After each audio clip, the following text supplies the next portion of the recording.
Bonjour, c'est Ursule encore. On est le 19 novembre 2025. Je viens sonner la trompette aujourd'hui encore et je viens proclamer le retour de notre Seigneur Jésus-Christ. Amen. Soyons tous bénis, soyons remplis, n'est-ce pas, de la joie de notre Seigneur. Alors, des fleuves d'eau vive qui coulent du sein des enfants de Dieu. Ça, c'est ce que Jésus-Christ a dit dans Jean 7, c'est là que se trouve notre texte. Alors, c'était la fête des tabernacles. Alors, voilà, il y a la joie et puis tout le monde dansait. C'était le jour où il y a certaines cérémonies, la cérémonie de l'eau, ou bien où les sacrificateurs passent et puis ils aspergent la foule avec l'eau dans les rues de Jérusalem. Je pense près du réservoir de Siloé, là où il y a l'eau et tout.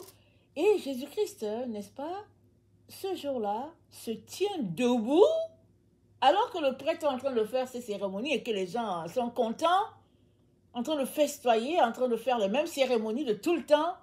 Jésus-Christ leur dit, si quelqu'un a soif, qu'il vienne à moi et qu'il boive. Celui qui croit en moi, des fleuves d'eau vive couleront de son sein, comme dit l'Écriture. C'est ça que Jésus-Christ l'a dit.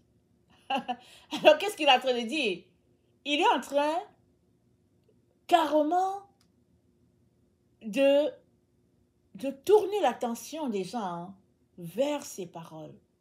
Parce que tout le monde est tourné vers le sacrificateur qui fait les cérémonies là, avec son récipient, en train d'asperger les gens, et puis les gens sont contents, ils sursautent, et puis vous voyez comment on danse au Moyen-Orient là, en Israël. Et Jésus-Christ leur dit, c'est vers moi qu'il faut que vous vous tourniez. Parce que celui qui a soif, il sera désaltéré. Alors, si on ne connaît pas Jésus, on peut dire, il est prétentieux. Et Jésus-Christ a passé son temps à révéler Dieu. Il a fait des miracles, il a prêché avec autorité, et les gens même lui demandaient, mais d'où te vient cette autorité? Et qu'est-ce qu'il n'a pas fait? Il a guéri des maladies qu'on ne pouvait pas guérir, il a ressuscité Lazare. Et ça, c'était le dernier avant qu'il aille à la croix lui-même. Mais il a ressuscité le fils de la veuve de Naïm. Et il a ressuscité la fille de 12 ans. Et ça dit, les gens ont le témoignage de Dieu œuvrant en Jésus-Christ. Jésus-Christ ne parlait pas au hasard. Il parlait, il était en train d'attirer leur attention sur le fait que tout ce qu'ils voient faire là, les sacrificateurs faire, cette cérémonie-là, c'est une cérémonie vide. Ce n'est qu'une cérémonie. Mais si le peuple se tournait vers lui, parce que c'est lui qui est la parole, alors le peuple, n'est-ce pas, déborderait d'eau, de la joie du Seigneur et de toutes les bénédictions possibles. Alors, c'est dit qu'il disait cela de l'esprit que devaient recevoir les gens. Parce que le Saint-Esprit n'était pas encore venu. Il annonçait déjà la venue du Saint-Esprit. Alors, certains, ayant entendu ça, ont dit, celui-là, c'est vraiment un prophète. D'autres ont dit, c'est le Christ, alléluia. Mais d'autres encore étaient pris dans leur tradition. Ils ont dit, est-ce que le Christ peut venir de Galilée? Parce qu'on leur a dit qu'il viendrait de Bethléem.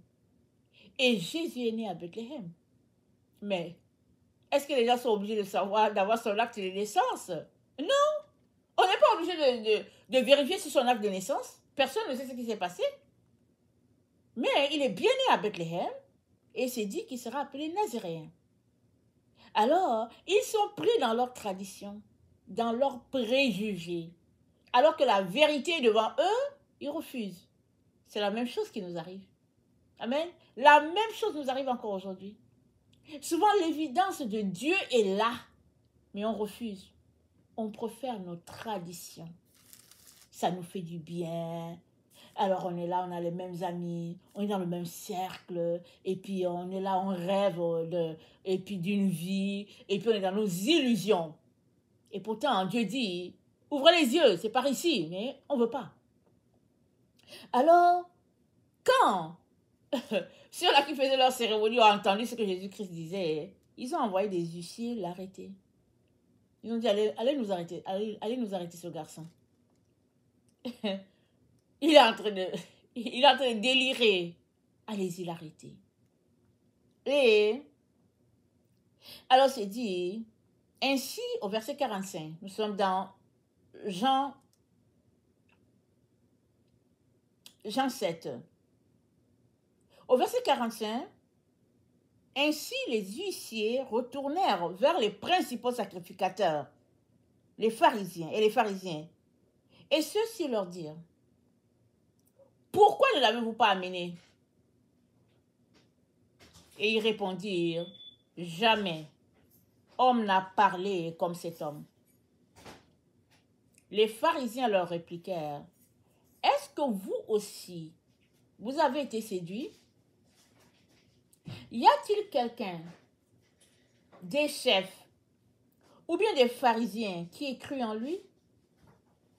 Mais cette foule qui ne connaît pas la loi, ce sont des maudits. Excusez-moi. Et Nicodème qui était venu de nuit, n'est-ce pas, il avait déjà une idée de ce qui se passait avec Jésus. Il avait déjà sa conviction, puisqu'il est venu interroger Jésus tout seul. Nicodème leur a dit, notre loi condamne-t-elle un homme avant qu'on l'entende et qu'on sache ce qu'il a fait? Mais eux, ils ont sauté immédiatement sur la loi. Ils disent, mais ces gens qui ne connaissent pas la loi, est-ce que quelqu'un de ce type-là, est-ce que c'est écrit qu'il doit venir de Galilée? Ces gens-là ne connaissent pas la loi.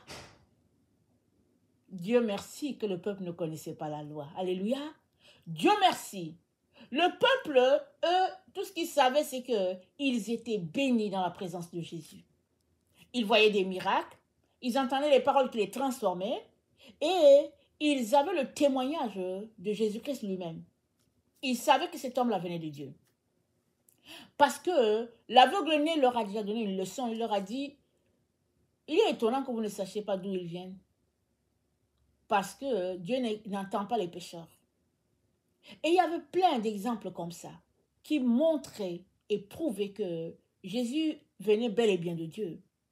Mais la jalousie et le fait d'étouffer la vérité a fait qu'il prenait des gros moyens pour étouffer la voix de Dieu. Et c'est ça qui se passe encore aujourd'hui.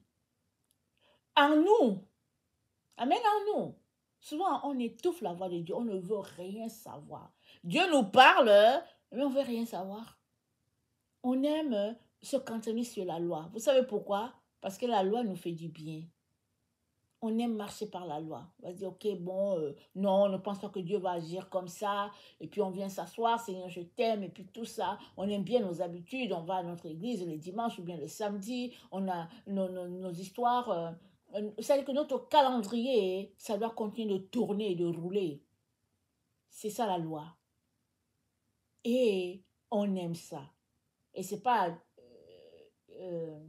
spécifique pour un peuple. Jamais, hein? C'est pour tous les hommes. Ici, Dieu parle pour tous les hommes.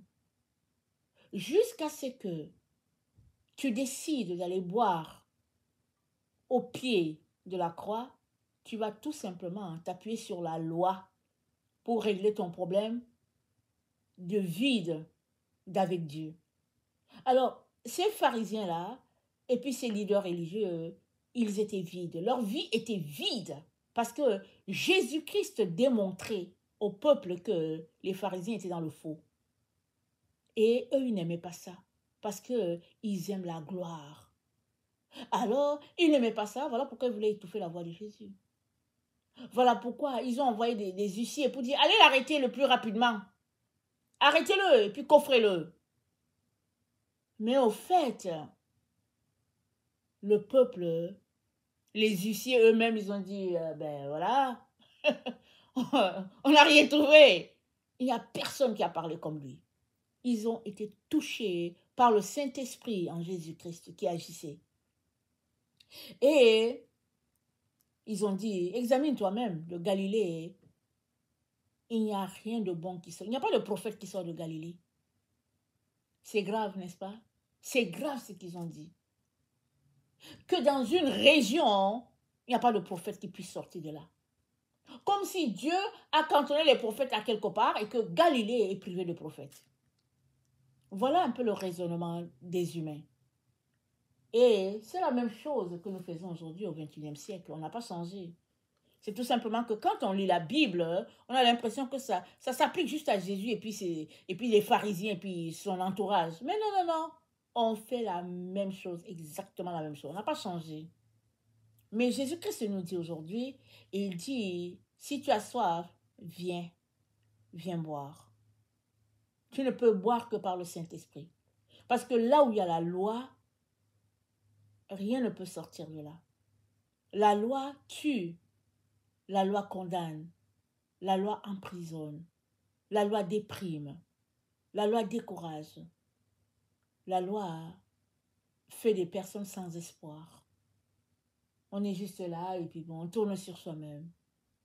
Mais quand on décide de laisser le Saint-Esprit agir, alors c'est la joie, c'est les effluves qui sortent de nous et puis c'est la gloire de Dieu.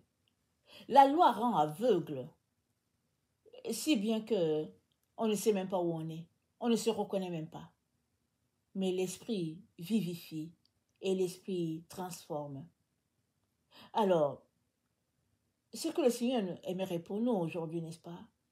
C'est que nous puissions nous concentrer à chercher l'Esprit de Dieu. C'est ça qu'il aimerait pour chacun d'entre nous. Et je vais commencer par demander à tous ceux-là qui n'ont pas leur vie, qui ne connaissent pas Jésus, de donner leur vie à Jésus.